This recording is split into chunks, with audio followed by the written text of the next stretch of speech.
Арайлым Еспергенқызы, номері 42 Ахмет гимназиясының дефектологының еңбек өтілім 11 жыл. Саламатсыздар ма, құрметті ұстаздар. Мұғалімдік мамандық бұл адам тану, адамның күрделі және қызықты, шын шытырығы мол, рухани жан дүниесіне үңіле білу. Педагогикалық шеберлік пен педагогикалық өнер ол даналықты жүректен ұға білу болып табылады. Деп Сухомлинский айтқандай, ұстаз алдында отырған шәкірттің білім нәрімен сусындату үшін әркез ізденісте, жаңашылдықта болуы қажет. Мұғалімнің жаңашылдығы қоғам, шәкірт, ата-аналар сұранысымен әрқашан астасып, бір тұтас мақсатқа бағытталған оқушы игілігі мен маманның, мұғалімнің беделі болып табылады. Ал біздер арнайы мамандар үшін бұл жауапкершілік екі есе десе де болады. Менің бүгін сіздерге ұсынғалы отырған тақырыбым арнайы педагогтың сабақ барысында математикалық есептерді ойын арқылы тиімді шығару әдістері деп аталады. Бұл педагогикалық идея тақырыбына сәйкес ерекше білім беруді қажет ететін оқушыларға арналған математика сабақтарында қызықты әрі тиімді әдіс-тәсілдерді пайдалану негізге алынған. Жалпы әдіс-тәсілдерді тиімді жүргізудің әдістемелік ерекшеліктеріне тоқталғым келеді. Оқу кезінде туындаған мәселелерді шешу жолдарын қарастырдым десем де болады. Жалпы маманның жұмысын жеңілдетуге, түсіндірген тақырыбының оқушы үшін қызықты, тиімді, оның назарын аудартатындай болуы осы тақырыбының негізгі идеясы. Бұл әдістер арқылы оқушы өзінің сабақ барысындағы көңіл күйін, сабақты түсіну деңгейін реттей алады. Жалпы бұл тақырыпты алғандағы негізгі мақсатым ерекше білімді қажет ететін оқушылар үшін математикалық есептеулерді ойын түрінде сабақ үстінде ұсыну арқылы оқушының оқу бағдарламасын тиімді меңгеруіне жағдай жасау. Ал міндеттерім қарапайым есептерді тез және дұрыс шығаруға үйрету, сандарды тез жаттау және ойлау қабілетін дамыту, оқушыны зейін тұрақтылығы және оңтайлы бәсекеге қабілеттілік қасиеттеріне тәрбиелеу. Кез келген идеяның мақсат міндетімен қоса, оның өзектілігі мен күтілетін нәтижесі болады. Яғни мен өз идеямды мынандай өзектілікті айтқым келеді. Бүгінгі уақыт талабы, мәдени деңгейі мен шығармашылық қабілеті жоғары шәкірт әзірлеу. Сондықтан да әр оқушының білімін, іскерлік дағдысын, талап жігерін жетілдіру ұстаздардың ең бірінші міндеті. Себебі еліміздің білім беру жүйесінде ерекше білім беруді қажет ететін оқушыларға сапалы білім беру, оқыту мен тәрбиелеу үдерісін үнемі жаңашаландыру, балалық шақтың бүкіл кезеңін бақылауға алып отыру басты мақсаттардың біріне қойылған. Бұл педагогикалық үдерістің баланың дамуына, білім мен тәрбиелеудің психологиялық теориясының негізгі қағидаларына сәйкесте құрудан қажеттілігін көрсетеді.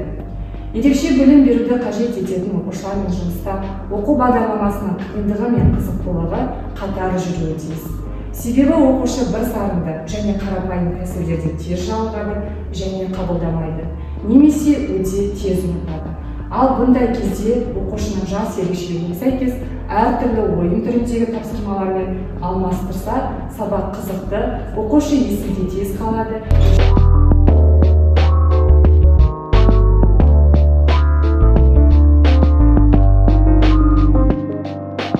Математика өз бетінше өте қиын ғылым, ал ерекше білімді қажет ететін оқушылар үшін ұзақ есептер шығару оларды жалықтырады.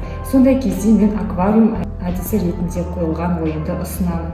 Бұл ойында ең бірінші маржандардың ішіне түрлі есептерді жасырып, аквариумның ішіне салып қоямын.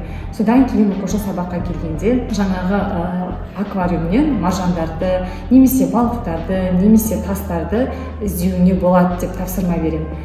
Әр сабақта әртүрлі алуға болады. Мысалға, бір сабақта маржан іздеу деп алуға болады, бір сабақта балықтарды деп алуға болады, бір сабақта түрлі түсті тастарды ізде деп алуға болады. Ол енді мұғалімнің өзінің шығармашылығына, немесе баланың сынып деңгейіне, өзінің деңгейіне байланысты. Мына жерде мен маржан іздеу, інжу іздеу деп алдым.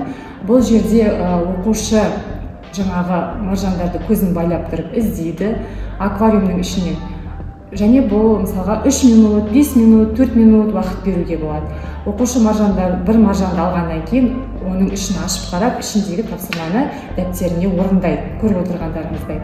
Келесі есеп үшін қайтадан барады, қайтадан маржанды алып оның ішінде есепті орындайды. Сөйтіп жаңағы құм сағаттың уақыты біткен кезде оқушы өзінің сол тақырып бойынша неше есеп шығарғанын санайды, немесе неше маржан жинағанын сиқырлы сандықшасына жинау арқылы санайды. Бұл оқушының бір жағынан көңіл күйін көтерсе, екінші жағынан қимыл қозғалысын дамытады, үшінші жағынан біздің негізгі мақсатымыз сол тақырып бойынша есептермен бала жұмыстанады. Қарапайым мысалға тақтаға есепті берсек, ол бала оны шығарудан бас тартуы мүмкін, немесе оның көзі үйренген бір сарынды нәрсе болғандықтан оны тез жалықтыруы мүмкін.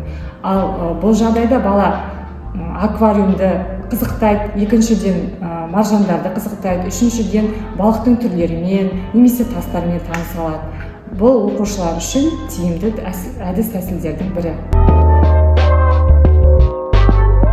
Келесі ойын әдісі бұл вакуумдағы доп деп аталады. Мына жерде көріп тұрғандарыңыздай сырты іші көрініп тұратын стакандарды аласыз, яғни ол біздің вакуумымыз.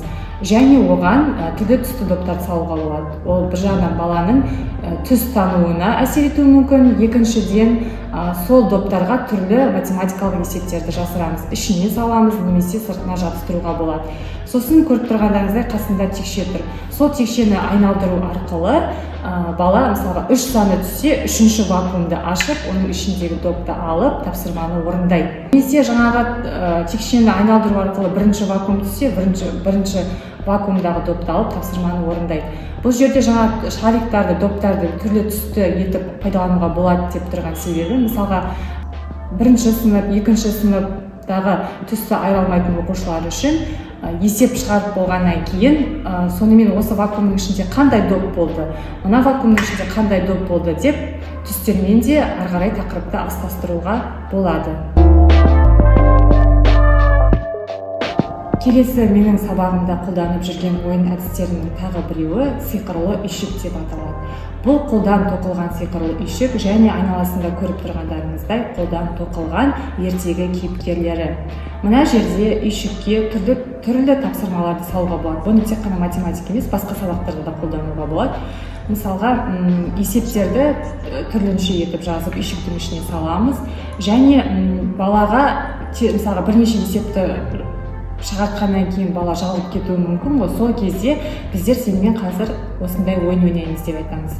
Сол кезде бала жаңа үйшікке келіп өзіне керекті тапсырманы алады. Бұл кезде бір кейіпкерді, қасындағы кейіпкерді қосып алып кетеді. Жаңағы алған тапсырмасын дәптеріне орындайды, немесе ауызша берілген тапсырма болса ауызша орындайды. Содан кейін оны жаңағы қайтадан барып келесі тапсырманы алып тағы да бір кейіпкерді алады. Бұнда да уақыт қоюға болады. Әр алған сайын мысалға бала өзімен бірге, әр есепті алған сайын бала өзімен бірге бір кейіпкерден алып отырады. Соңында есептер шығарылады, дұрыс қателігі тексеріледі және баланың жинаған кейіпкерлер санын санаңыз. Мысалға ол 3 немесе 5 кейіпкер жинауы мүмкін. Кейіпкерлердің барлығын жинағаннан кейін, есебін барлығын шығарып, оның дұрыс қателігін тексергеннен кейін математика сабағымызды қорытындылаймыз. Ал бұл әдісте жаңағы осы математика сабағы қорытындыланғаннан кейін осы кейіпкерлерді пайдалану арқылы қазақ тілі сабағына өтуге болады. Оны былай етіп жүзеге асырсақ болады. Мысалға, жақсы, осымен математика сабағымыз аяқталды, саған ұнады деген ойдамын. Енді қарашы, мысалға, Әділет, сен мына жерде жаңа есеп шығару арқылы үйшіктен бірнеше кейіпкерді жинадың.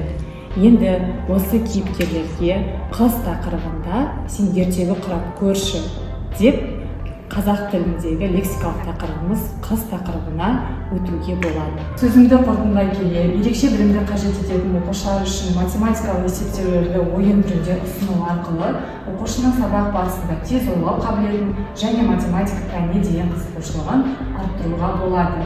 Еске сақтауы немесе зейін тұрақтылығы төмен оқушылар үшін сабақта ойын әдістерін қолдану оң нәтиже берері анық.